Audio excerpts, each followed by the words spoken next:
You were disgusting for cheating on me. Stay away, my husband yelled, throwing divorce papers at me. Take these and leave. I grabbed the papers and put them in my bag. As I was heading to the front door with my stuff, he called out, "Wait." I turned around to see him grinning and holding a small envelope. "Make sure you don't leave anything behind." The moment had arrived. I imagined his smile fading and said, "That's the final gift." He looked inside the envelope and panicked more than I expected.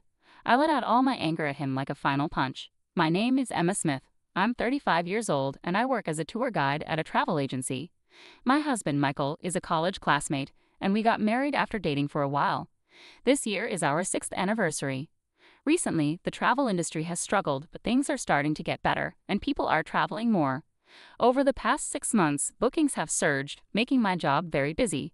I've been working overtime every day. As I got busier, my husband's attitude grew colder.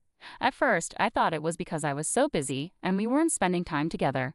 I tried to make up for it by inviting him out after work, but he always said he was too busy. Even when I asked him to dinner, he claimed he had to work late. Before I knew it, almost a year had gone by without us spending time together. He would ask, "Why are you coming home so late?" Even though I told him I was working late and making dinner, he complained, "It's your job to prepare warm meals right away. You've been slacking on housework lately. Even if you say I'm slacking off, I have a job too." When we were dating and even after we got married, my husband was always kind, but recently, he's become really harsh and I don't understand why he's so cold now. As my birthday was coming up, I waited for dinner to be ready, but my husband didn't come home. Looking at the clock, I saw he should have already left work and arrived if he wasn't working late. He didn't contact me and I started to worry something might have happened. Finally, he came home. "Hey, you're late," I said. He glared at me and said, "Late? You don't offer any comfort when I come home tired from work, and you didn't let me know you'd be late, so I thought." "Thought what?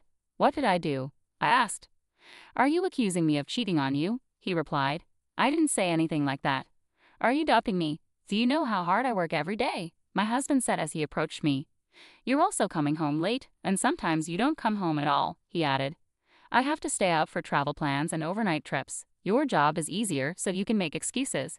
Are you sure you're just working late?" I was stunned. He thinks I'm cheating.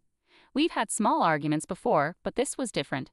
"I work hard too. I don't have time to cheat. You're the own," I said without thinking. "Are you accusing me of cheating?" my husband yelled, slamming his bag on the floor. "Where's the evidence that I'm cheating? Do you have any proof?" "If you do, show me," he said, walking loudly toward the bathroom. Why is this happening? I sank to the floor with a big sigh. Does he not love me anymore? As anxiety hit me, I noticed his bag. It was zipped but only halfway closed, and I could see a bit inside. I decided to look inside the bag. There was a long box wrapped in pink paper with a ribbon. It looked like a birthday present. I was sure it was for me. I thought my husband was planning to surprise me, which made me feel better. Curious about the secret my husband was keeping, I put the present back in the bag and carried it to the living room. Since it was my birthday and he had prepared a gift, I thought he remembered the day and didn't say anything. I had taken the day off to spend time with him. "What time will you be home today?" I asked him as he was getting ready for work. "Why are you asking?" he replied. "Because today is." I stopped myself and smiled. "What are you laughing at? Do you think I know?" My husband answered tersely and left for work. I had already planned dinner, so after he left, I went shopping and prepared the meal. I imagined he would give me a necklace from that box, so I dressed up, hoping to match the necklace. As the evening went on, my husband still hadn't come home. I tried calling his cell phone multiple times, but he didn't answer. Is something wrong? I walked around the house anxiously. Finally, my husband arrived. I checked the time and realized the date had changed. "I'm home," he said, taking off his shoes without looking at me and heading straight to the bathroom while yawning. "Do you know what time it is?" I asked.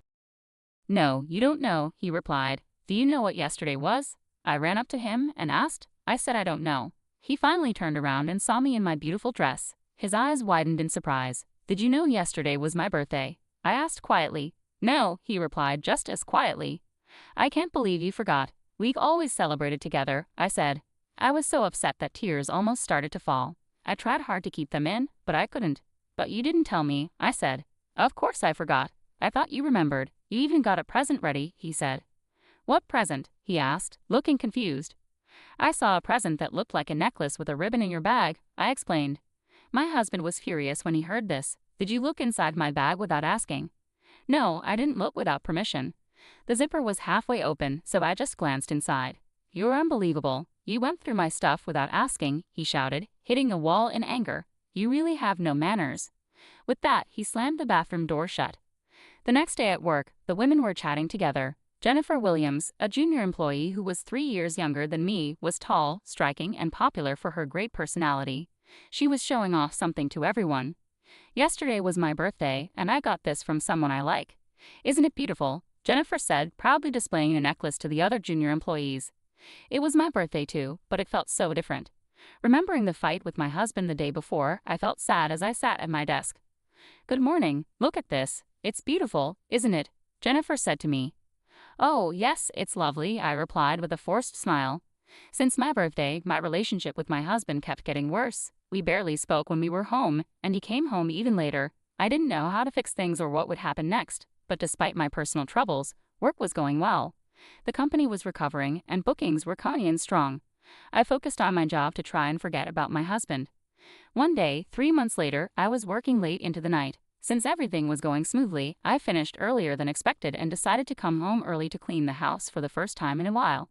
When I arrived, I noticed the curtains on the second floor were open. It was still evening, and my husband should have been at work. I thought he must have forgotten to close them, so I opened the door and saw a pair of unfamiliar high heels at the entrance.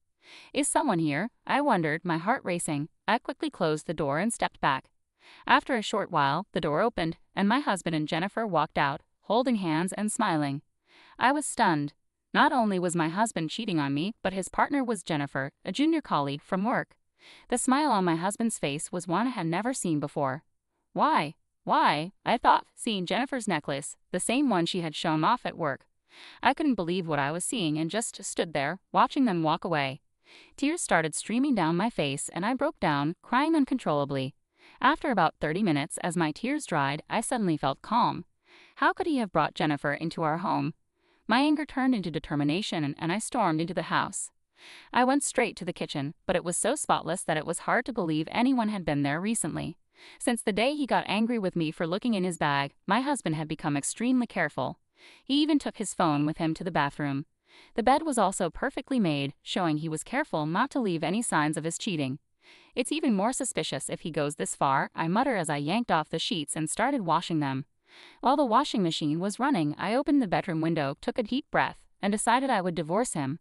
The next day, I began gathering evidence of his infidelity to secure a fair settlement. Since I thought I wouldn't be able to get anything from my cautious husband directly, I tried to follow Jennifer when she left, hoping to catch them in the act. However, I didn't manage to get any useful pictures, so I hired a private detective to collect evidence for me. The detective agency said they would need a month to gather evidence, so I waited patiently. During that time, whenever I came home late at night, my husband would shout at me, saying things like, "Why are you so late? Were you with another man? You can't even cook a decent meal. You're useless." I kept my composure and thought to myself, I'll remember this, but I didn't argue back. Finally, the day arrived. I came home late from an overnight bus tour job because of traffic. As expected, my husband glared at me with a fierce expression when I walked in. "Hey, don't come any closer," he said. "Why?" I asked. "You were cheating, and that's why you're late." "No, I was stuck in traffic." "Don't lie to me," he snapped. He pulled out a piece of paper from the drawer. "You were cheating anyway. Don't come here with your dirty body."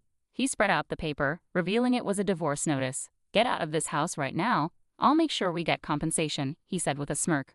"I understand. We'll get a divorce," I said, feeling the moment had finally arrived. I took the divorce papers and was about to leave with my belongings. Just then, my husband said, "Hey, don't leave anything behind."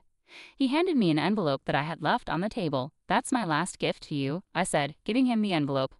When he opened it, he found hundreds of photos of his affair with Jennifer. "What is this? You took pictures without permission?" he asked, shocked. I told him to stay away. Jennifer was a college friend. It looks like you reconnected through a mutual friend a year ago. You kept asking me for proof of the affair, so here it is. I've got the evidence. You claimed you were innocent, but look at this. Photos showing you even went on a day trip with Jennifer. You truly betrayed me. I'm going to demand double the usual compensation. Go to the bank and get a loan." I said that and forcefully opened the door, leaving the house. Afterward, through a lawyer, my husband and I finalized the divorce. He was ordered to pay $25,000 in compensation, while Jennifer had to pay $8,000. My husband struggled to meet the compensation payments and made mistakes at work. Rumors about his cheating and divorce damaged his reputation, leading to a loss of trust and his voluntary resignation. He tried to find a new job to cover the payments but couldn't secure a regular position, working tirelessly day and night to pay off the debt. Jennifer's affair with my husband became known at her workplace, and her popularity plummeted. Feeling uncomfortable, she also resigned voluntarily. Though the divorce was finalized, the betrayal still shocked me, and I had no desire to see Jennifer again. I took some time off to rest, but with encouragement from my colleagues, I returned to work as a free person.